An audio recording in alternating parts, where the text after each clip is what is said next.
কিবোর্ডের ক্লিকের মধ্য দিয়ে আমাকে এখানে শুট করতে পারে এখন রাইট নাও। আমরা কিছু করতে পারবো না এবং আমাদের কোনো প্রতিরক্ষা ব্যবস্থা নাই। আপনি কোথায় বসে আছেন ওইখানে আপনাকে শুট করা সম্ভব। প্রযুক্তি এমন জায়গায় নিয়ে গেছে তারা। আপনি মুসলিম কান্ট্রিগুলোর অবস্থা দেখেন। আমরা বাংলার জমিনে দিন কায়েমের কথা বলছি, বাংলার জমিনে ল্যাকিংসগুলো আপনি ফাইন্ড আউট করেন। আমাদের কি আকাশ নিরাপদ? সমুদ্র কি নিরাপদ? আমাদের কি মিসাইল আছে? ক্ষেপণাস্ত্র ব্যবস্থা আছে? আকাশ প্রতিরক্ষা ব্যবস্থা আছে? আমাদের কি এরকম প্রযুক্তি আছে? আমাদের কি ইমানদার এমন মিলিটারি বাহিনী আছে কিনা? অনেক বিষয় আছে যেগুলো নিয়ে আমাদেরকে ভাবতে হবে। নাই, এটা হতাশার কোনো কারণ না। এবং আমাদের সব কিছুই লাগবে, জরুরিও না, এটাও মাথা দিচ্ছি।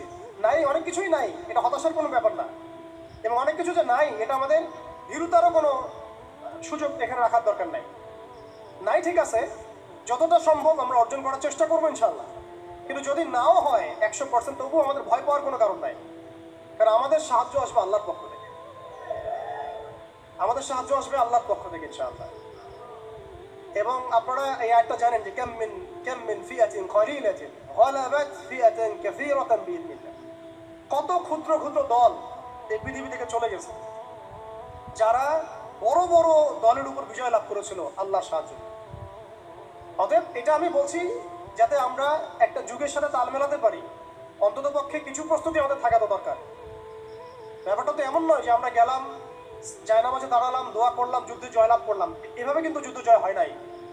আপনারা বদরের যুদ্ধের ইতিহাস যদি পড়েন দেখবেন, নবী সাল্লাল্লাহু আলাইহি ওয়াসাল্লাম আগের রাত্রে গিয়েছেন, বৃষ্টি হয়েছে, জায়গা দখল করা হয়েছে, আমরা কূপ দখল করেছি যাতে পানি আমাদের কাছে থাকে, সৈন্য বিন্যাস করা হয়েছে, যতটা ট্যাকটিক নেওয়ার প্রয়োজন সব আমরা নিয়েছি। তারপরে দোয়া, সুবহানাল্লাহ, দোয়া হতে হতে হতে হতে কাঁধ থেকে চাদর পড়ে যাচ্ছে।